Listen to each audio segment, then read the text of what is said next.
কৃষ্ণায় বাসুদেবায় দৈবকী নন্দনায় চ নন্দ গোপ কুমারায় গোবিন্দায় নমো নমঃ। নমো পঙ্কজ নাভয় নমো পঙ্কজ মালিনে নমো পঙ্কজ নেত্রে নমস্তে পঙ্কজ ঘাই বসুদেব সুতং কৃষ্ণং কংসং সানুরমর্দনং দেবকী পরমানন্দ কৃষ্ণং বন্দে জগদ্গুরু হরি রাম রাম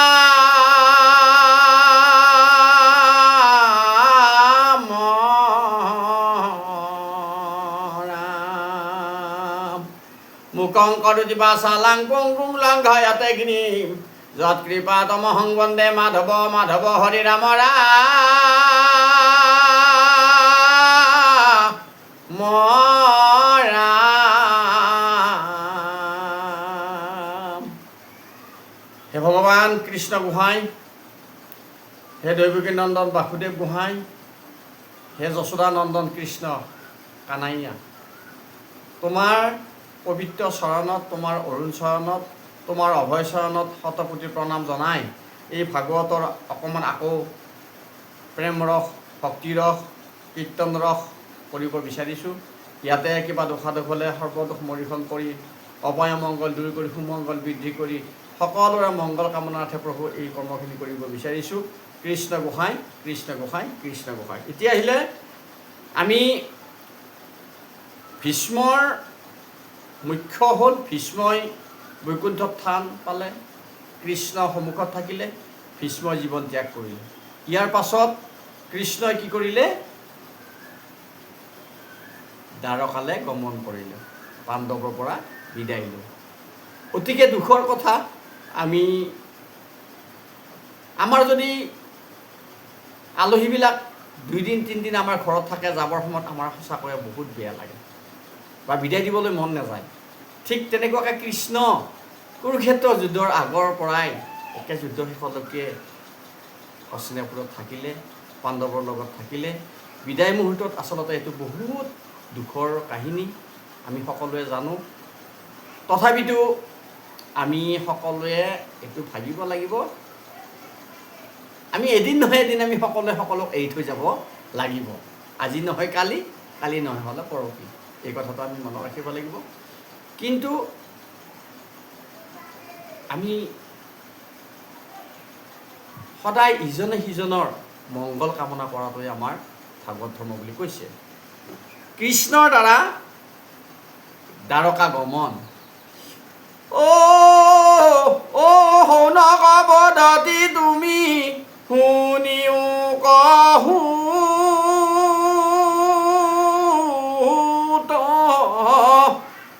শুনিলো তোমাৰ কৃষ্ণ এই কথাই অদ্ভুত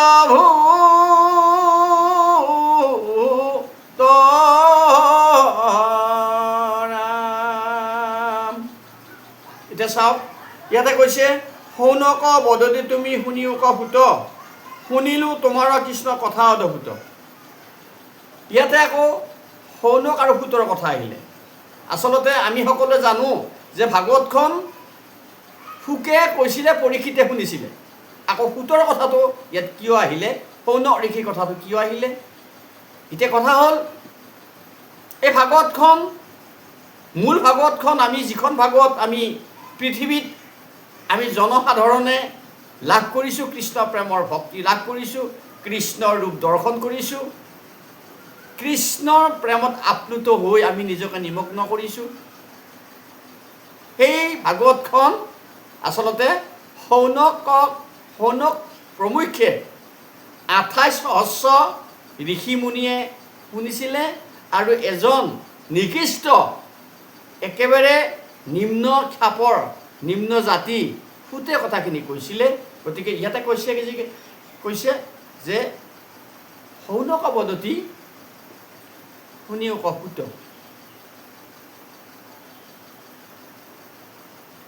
পৰীক্ষিতে কোৱা বা পৰীক্ষিতে যিখিনি ভাগৱত শুনিছিলে, শুকে কৈছিলে, আৰু সেই সময়ত বিভিন্ন ঋষিমুনি, জ্ঞানী গুণী, পুৰুষে সেই ভাগৱত শ্ৰৱণ কৰিছিল যদিও তেখেতসকলৰ মনত নাথাকিলে। পৰীক্ষিত স্বৰ্গগামী হ'ল। কিছু বছৰ পাছত আকৌ ঋষিমুনিসকলে ভাগৱত শুনাৰ এটা মানস কৰিলে, কিন্তু তেওঁলোকে এখন মিটিং পাতিলে। ৩২,০০০ ঋষিয়ে বহি মিটিং পাতিলে। ইজনে সিজনক সুধিছে যে তুমি জানিবা নেকি? ইজনে কৈছে মই নাজানো, সিজনে কৈছে মই নাজানো। আৰু সৰ্বশেষত এই সূতৰ পৰা এই ভাগৱতখন শুনাৰ এটা মানস কৰিলে। তেতিয়া এফাল ঋষিয়ে ক'লে যে আমি একেবাৰে নিশিকিন মানুহৰ মুখৰ পৰা ভাগৱত নুশুনো। এফাল উঠি গ'ল আৰু এফাল থাকিল। ২৮,০০০ ঋষি থাকিল, ৩২,০০০ উঠি গ'ল। আৰু ঠিক এই ২৮,০০০ ঋষিৰ ভিতৰত সৌনক হ'ল প্ৰমুখ্য।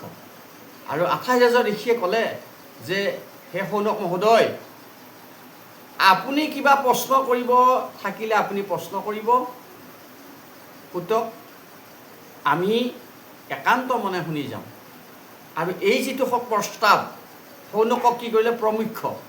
সৌনক মুখ্য হ'ল আৰু বাকী ঋষিসকলে বৰ ধুনীয়াকৈ শুনিব ধৰিলে। আৰু সেইকাৰণে সৌনকে প্ৰশ্নবিলাক কৰিছে, সুতে উত্তৰবিলাক দি গৈছে। কেনেকুৱাকৈ পৰীক্ষিতৰ আগত সুকে ভাগৱতখন কৈছিলে, এই কাহিনীখিনি আকৌ কৈ গৈ আছে। ৰাম কৃষ্ণে কি কৰিলা যুদ্ধ সমৰ্পিয়া পাছে,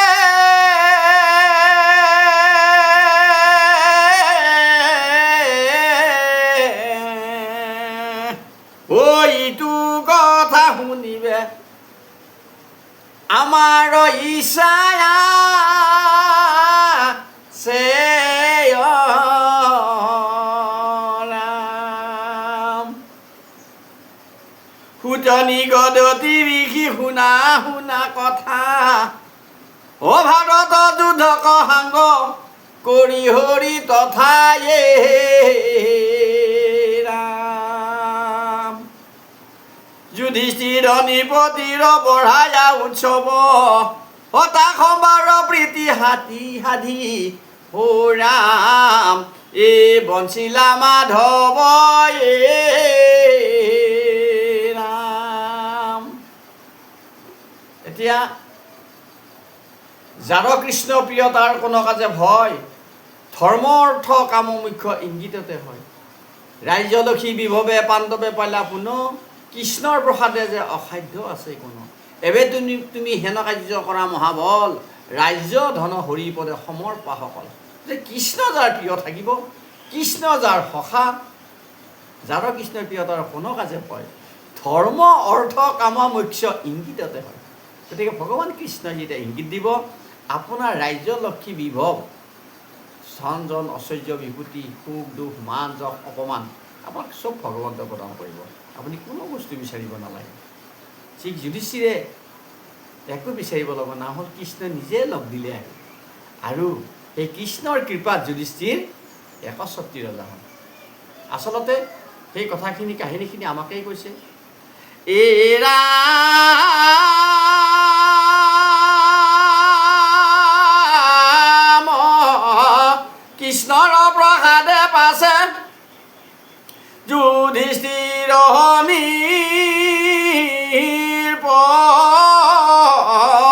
সাগৰ পৰ্যন্তে ৰাজ্য,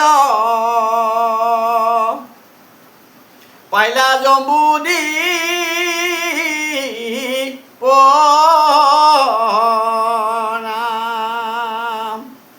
কৃষ্ণৰ বাবে চিত্ৰ দিয়া বঞ্চিল অন্তকাল, পুত্ৰৱতে প্ৰজাকক লীলাপতি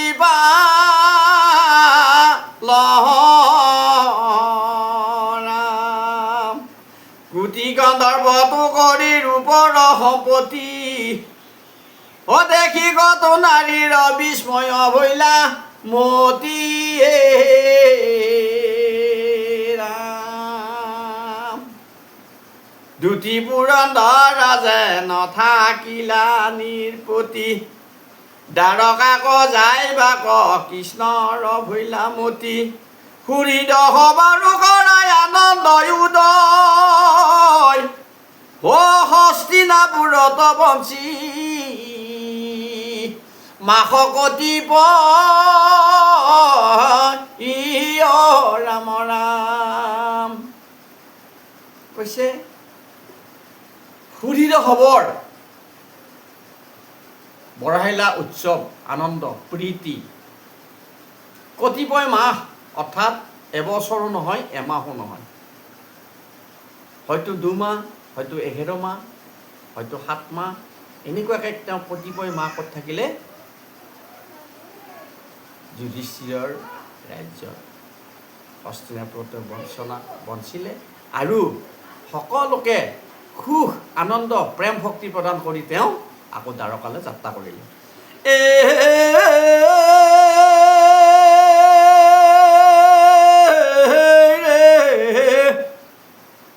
আৰু যুধিষ্ঠিৰ নিপতিত মাগিয়া মেলানি ও কুন্তীকো কৰিলা শান্ত বুলি প্ৰিয় বা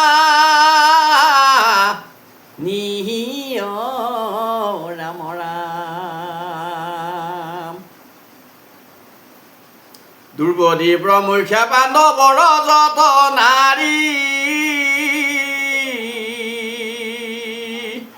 এই বুলিলা বা চাহ বাক্য সবা কোমোৰা ৰিহিয় ৰাম ৰাম ৰথত চৰিলা পাছে পৰম মংগল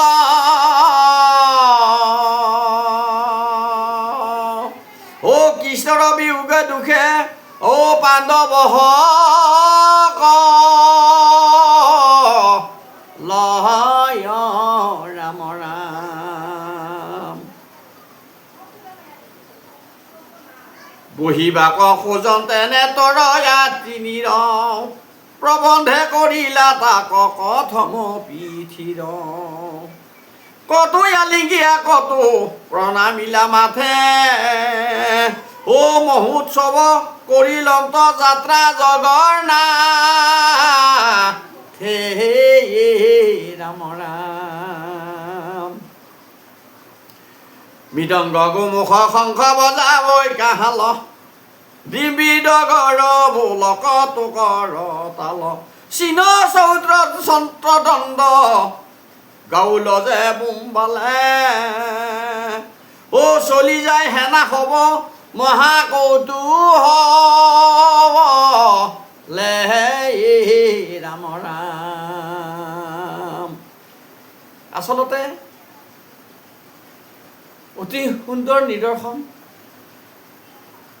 কৃষ্ণ কৃষ্ণটো ভগৱান কৃষ্ণটো দয়াৰ সাগৰ কৃষ্ণ কৃপাৰ সাগৰ কৃষ্ণ ৰসেৰ সাগৰ কৃষ্ণ কৃপা সিন্ধু কৃষ্ণ দীনবন্ধু তেওঁ যদি এবাৰ আপোনাক ভাল পায় তেনেহ'লে আপোনাৰ জীৱনত আৰু কোনো দুখে আপোনাক পৰাভূত কৰিব নোৱাৰে আমি কৃষ্ণ অৰুণ চৰণ হৃদয়ত লৈ সকলো সময়তে তেখেতক স্মৰণ কৰি যদি থাকোঁ তেনেহ'লে আমাৰ একো দুখে আমাক নেপায় এইটো ভাগৱতৰ বাহিনী ভাগৱতে এই কথাখিনিকে বাৰম্বাৰ কৈ আছে আমাক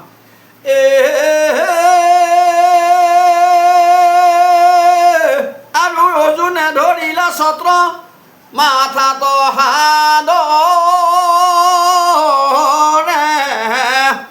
উদ্ধৱ হাইটো কি বিঞ্চৈ ও ধবল চামৰে কি ৰাম ৰাম চৰিয়া গৃহত যতন কৰ নাৰী শিৰত বৰিষ পুষ্প হুয়া হাৰি হাৰি কৃষ্ণৰ চৰণ চিন্তি লুটক নিৰুধি কতো প্ৰেমে কহে কথা অহসিক সম্বু দিয়ে ৰাম নকৰিবা প্ৰাণ সখী কৃষ্ণ ত বিস্ময় সাক্ষাৎ বিচাৰবেন্তে ও জানিবা নিশ্চয় ৰাম ৰাম। মহাপ্ৰলয়ত যিটো জগত সংহৰি কেৱলে থাকন্ত সনাতন মহা হৰিয়ে ৰাম। অৰ্জুনৰ ৰথৰ সাৰথি নাৰায়ণ, উদ্ধৱৰ গতিদাতা প্ৰভু তুমি ভগৱান। এতিয়া অৰ্জুনৰ লগত কৃষ্ণৰ যিটো সম্বন্ধ আচলতে অতিকে মধুৰ, আৰু তেওঁ দুইজনক নৰনাৰায়ণ হিচাপে আমি স্মৰণ কৰিব লাগে। এইটো ভাগৱতে কৈছে, তুমি নৰ মই নাৰায়ণ। এতিয়া তেওঁৰ প্ৰেম লীলা, তেওঁৰ ভক্তিৰ যিটো ধাৰা, এই ধাৰা প্ৰবাহিত কৰাৰ কাৰণে তেখেতে সত্য যুগৰ পৰা যিটো বাটৰ কথা তেখেতে চিন্তা কৰিছে, আৰু সেই সত্য যুগৰ পৰাই সেই ভক্তি ধাৰাৰ যিটো নদী তেখেতে বোৱাই আনি আনি আনি আনি আনি সৰ্বশেষত কলি যুগত ভাগৱতৰ জৰিয়তে তেখেতৰ যিটো প্ৰেম ভক্তি প্ৰেম ৰস তেওঁ সঁচাকৈ অৰ্জুনৰ জৰিয়তে কৰ্মখিনি কৰি থৈ গ'ল। চাওক, সুভদ্ৰাক যদি অৰ্জুনে বিয়া নকৰায় বা অৰ্জুনৰ লগত কৃষ্ণই যদি সেই কূটনীতি কৰি বিয়া নিদিয়ে, তেনেহ'লে ভাগৱতখন পৃথিৱীলৈকে নাহে। এই অৰ্জুনেই হৈছে, সেইকাৰণে কৈছে গীতাত, মহাভাগৱত ভাৰত অৰ্জুনক কৈছে। আৰু সেই অৰ্জুনৰ পত্নী সুভদ্ৰা, কৃষ্ণ বলভদ্ৰৰ ভগিনী, তেখেতৰ গৰ্ভত কোন জন্মিলে? অভিমন্যু। অভিমন্যুৰ গৰ্ভত, অভিমন্যুৰ ঔৰসত, উত্তৰাৰ গৰ্ভত পৰীক্ষিত জন্মিলে। আৰু সেই ধাৰা তেখেতে ভকতৰ কাৰণে প্ৰবাহিত যুগমীয়া যিটো কৌটি কৌটি কাললৈকে প্ৰবাহিত হৈ থাকিব এই ভক্তিৰ ধাৰা। চাওক, হৰি ভক্তি কল্পতৰু দৃঢ় কৰি জানা, তাহাৰ ৰসক পাইলে এৰি বেক কোনো জনা। গতিকে প্ৰভুসকল, ভগৱান কৃষ্ণৰ যিটো ভক্তি ৰস প্ৰেম ৰস যদি আমি এবাৰ পান কৰোঁ, তেনেহ'লে আৰু সেইটো এৰিব নোৱাৰে। সেইটো ভাগৱতৰ বাক্য। আজি আমি ঠিক এইখিনিতে অকণমান সমাপ্ত কৰি অহা পৰৱৰ্তী খণ্ডত আমি আকৌ অকণমান ভাগৱতৰ শ্ৰৱণ কীৰ্তন কৰিম। তাৰে কামনাৰে সকলোৰে মংগল কামনা কৰি